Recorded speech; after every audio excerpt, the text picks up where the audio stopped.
आपने जानी। बुलेटिन के आगाज में आपको खबर देंगे, chairman people's party Bilawal Bhutto कहते हैं मुआशी मसाइल के साथ दहशतगर्दी सर उठा रही है। मसाइल के हल के लिए साफ और शफाफ इलेक्शन जरूरी हैं। अगर इलेक्शन से पहले रिजल्ट तय करना है तो फिर कोई फायदा नहीं। मुखालफिन पर भी खूब तीर चलाए। उन्होंने कहा, एक जेल वाले दूसरे 2/3 अक्सरियत वाले 2/3 अक्सरियत के दावेदार इलेक्शन में एक सीट भी ना जीत सके।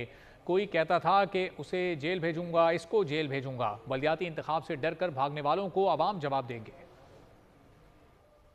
एक तरफ मईशत, दूसरी तरफ दहशतगर्दी का लहर, दहशतगर्दी का आग, दहशतगर्दी एक बार फिर अपना सर उठा रहा है। पाकिस्तान पीपल्स पार्टी समझती है कि अगर हमने इन तमाम मसाइल से निकलना है तो हमें फ्री एंड फेयर इलेक्शंस करवाना पड़ेगा। अगर हमने इलेक्शन से पहले रिजल्ट्स तय करना है तो फिर कोई फायदा नहीं है।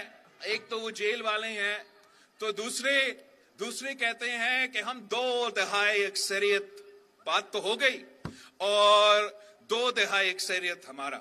वही लोग हैं कि जब पंजाब में सिर्फ 20 बाय इलेक्शंस हो रहे थे तो वो कहते थे कि 15 में तो ये हमारे हैं, 15 तो जेब में, बाकी 3 में मुकाबला होगा, और वो एक भी नहीं निकाल सके।